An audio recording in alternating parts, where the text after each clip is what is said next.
नमस्कार दोस्तों, स्वागत है आपका अपने चैनल स्टडी अड्डा में। तो दोस्तों, आज की ये जो वीडियो है आप सभी लोगों के लिए बहुत ही ज़्यादा इंपॉर्टेंट होने वाली है, क्योंकि इस वीडियो में सबसे पहले हम आपको आरटीआई दिखाएंगे, जिसके अंदर हम ये जानेंगे कि उत्तराखंड के अंदर कुल कितने शिक्षकों के जो पद हैं वो अभी भी खाली चल रहे हैं। और साथ साथ में इस वीडियो में मैं आपको ये भी बताऊंगा कि जो हमारी नई प्राथमिक शिक्षक भर्ती है वो कब और कितने पदों पर आने की उसकी संभावना है। तो ये वीडियो आपके लिए बहुत ज़्यादा इंपॉर्टेंट होने वाली है। वीडियो को अंत तक जरूर देखना। और हाँ, वीडियो में आगे बढ़ने से पहले अगर आपने अभी तक हमारी वीडियो को लाइक और चैनल को सब्सक्राइब नहीं किया है तो जल्दी से कर लीजिएगा। तो स्टार्ट कर लेते हैं। तो देखो, सबसे पहले मैं आपको इस वीडियो में कुछ आरटीआई दिखाऊंगा और उस आरटीआई के माध्यम से हम ये जानेंगे कि उत्तराखंड के अंदर कितने शिक्षकों के पद अभी भी खाली चल रहे हैं। और इसके बाद मैं आपको ये जानकारी दूंगा कि जो नई प्राथमिक शिक्षक भर्ती है वो कब और कितने पदों पर आने की उसकी संभावना है। ठीक है, तो सबसे पहले मैं आपको आरटीआई दिखा देता हूं।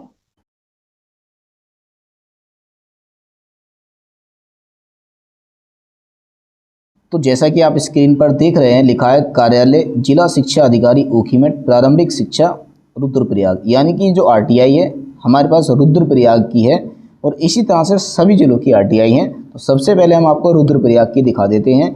यहाँ पर आप देख रहे हैं सीरियल नंबर लिखा है, यहाँ पर सारे के सारे सीरियल नंबर हैं और यहाँ पर स्कूल के नाम है।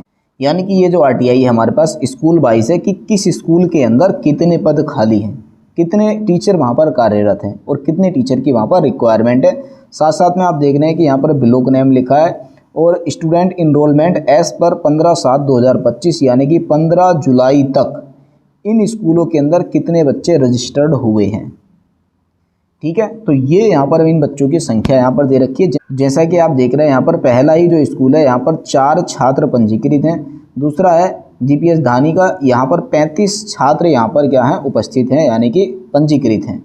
और यहाँ पर इनकी श्रेणी दे रखी है कि स्कूल सुगम श्रेणी का या फिर दुर्गम का। स्कूल का टाइप दे रखा है कि वो स्टेट लेवल का स्कूल है या फिर समग्र शिक्षा अभियान यानी कि SSA का स्कूल है। साथ साथ में teacher required as per RTE norms यानी कि RTE नॉर्म्स के अकॉर्डिंग इन स्कूलों के अंदर कितने शिक्षकों की आवश्यकता है। दूसरा वर्किंग टीचर की अभी प्रेजेंट टाइम में इनके अंदर कितने टीचर काम कर रहे हैं। नेक्स्ट है वैकेंट पोस्ट की कितनी वैकेंट पोस्ट हैं कि कितनी सीट यहाँ पर खाली हैं। ठीक है, तो अब अगर आप इस सारी की सारी आरटीआई को देखेंगे स्कूल वाइज देखते चले जाएंगे तो आप देखते रहना, इस वीडियो को धीरे धीरे करके देख लेना। तो आप देखेंगे इस तरह से जो टोटल यहाँ पर हैं, टोटल मैं आपको दिखा देता हूँ जल्दी से। तो आप यहाँ पर देखेंगे कि रुद्रप्रयाग जिले के अंदर जो टोटल स्कूल हैं उनकी संख्या 512 है। साथ साथ में यहाँ पर जो टोटल छात्र हो जाएंगे 15 जुलाई तक पंजीकृत वो हो जाएंगे 8514। दूसरा मैं आपको बता देता हूँ कि यहाँ पर RTE नॉर्म्स के अकॉर्डिंग जो टीचरों की आवश्यकता है वो है 1051। अगला वर्किंग टीचर की प्रेजेंट टाइम में यहाँ पर वर्किंग टीचर कितने हैं 881। भाई 1051 की ज़रूरत है, 881 कार्यरत हैं। तो इनमें से अगर इसको हम माइनस करते हैं तो यहाँ पर 170 निकल कर आ जाएगा कि एक रुद्रप्रयाग जिले के अंदर अभी प्रेजेंट टाइम में जो रिक्त पद चल रहे हैं वो 170 चल रहे हैं। ठीक है, तो आपने ये रुद्रप्रयाग की आरटीआई देख ली और इसी तरह से आप हर जिले की आरटीआई देखेंगे, क्योंकि देखो अगर हर जिले की आरटीआई में यहाँ पर आपको दिखाने लग जाता हूँ तो ये वीडियो आई थिंक काफ़ी लंबी हो जाएगी। तो एक नॉर्मली जो मोटा मोटा आइडिया मैंने लगाया है कि भाई रुद्रप्रयाग जिले के अंदर 170 पद खाली हैं और इसी तरह से सभी जिलों की आप आरटीआई वहाँ पर देख लेंगे तो जो टोटल पद उत्तराखंड के अंदर रिक्त निकल कर आ जाएंगे उनकी संख्या 3000 प्लस होने वाली है। यानी कि 3000 प्लस जो पद हैं वो अभी भी उत्तराखंड के अंदर प्रेजेंट टाइम में प्राथमिक शिक्षकों के खाली चल रहे हैं। ठीक हो गया ना। तो ये मैंने आपको बता दिया है कि प्रेजेंट टाइम में उत्तराखंड के अंदर लगभग 3000 प्लस जो पद हैं वो अभी भी प्राथमिक शिक्षकों के बिल्कुल खाली चल रहे हैं। ठीक हो गया ना। अब हम थोड़ा बात कर लेते हैं नई प्राथमिक शिक्षक भर्ती से संबंधित कि हमारी नई प्राथमिक शिक्षक भर्ती कब और कितने पदों पर आने की उसकी संभावना है। तो दोस्तों, आप लोगों ने देख लिया होगा कि ये जो आरटीआई थी रुद्रप्रयाग जिले की थी जिसमें 170 पद थे खाली थे। इसी तरह से बहुत सारे पद जो हैं वो उत्तराखंड के अंदर खाली हैं, जो मैंने आपको सारे के सारे पहले अभी बता दिए हैं। तो देखो, अब मैं आपको बताने वाला हूं नई प्राथमिक शिक्षक भर्ती के संबंध में कि जो हमारी नई प्राथमिक शिक्षक भर्ती है वो कब और कितने पदों पर उसकी आने की संभावना लग रही है। अब उस बात को बताने से पहले मैं आपको कुछ चीजें बता देता हूं जो हमें जाननी बहुत जरूरी होती है। जैसे कि भाई आप सभी को ज्ञात ही है कि वर्तमान समय में जो हमारे उत्तराखंड डाइट वाले बच्चे हैं उनका एक जो बैच है वो जनवरी 2025 में पास आउट हो चुका है, और उसी में से कुछ वेटिंग वाले बच्चे भी थे जो कि लगभग नवंबर या दिसंबर में पास आउट हो जाएंगे, और साथ साथ में जो एक नया बैच है वो भी दिसंबर या फिर जनवरी में पास आउट हो जाएगा।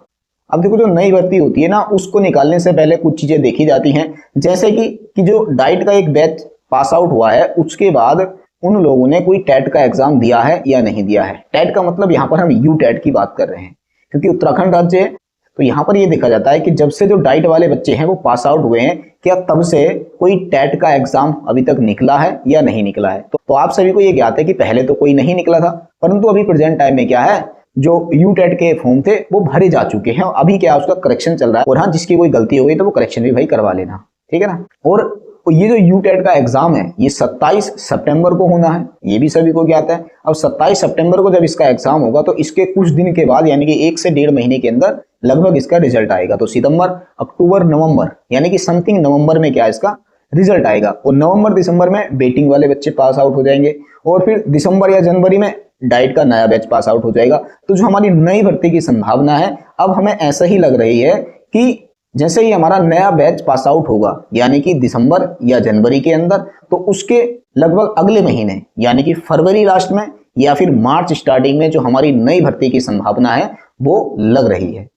तो अब मैं सिंपल सा ये आपको बता सकता हूं कि भाई मेरे ख्याल से जो मेरा अनुमान है मुझको जैसा अब लग रहा है सरकार की स्थिति को देखते हुए, क्योंकि आप सभी को ज्ञात है हम कई बार मंत्री जी से भी जाकर मिल लिए हैं, सचिवालय भी कई बार चले गए हैं, निदेशालय भी कई बार चले गए हैं, तो वहां की स्थिति को देखते हुए मुझे यही लग रहा है कि जो हमारी नई प्राथमिक शिक्षक भर्ती है वो फरवरी लास्ट या फिर मार्च स्टार्ट में उसकी आने की संभावना है।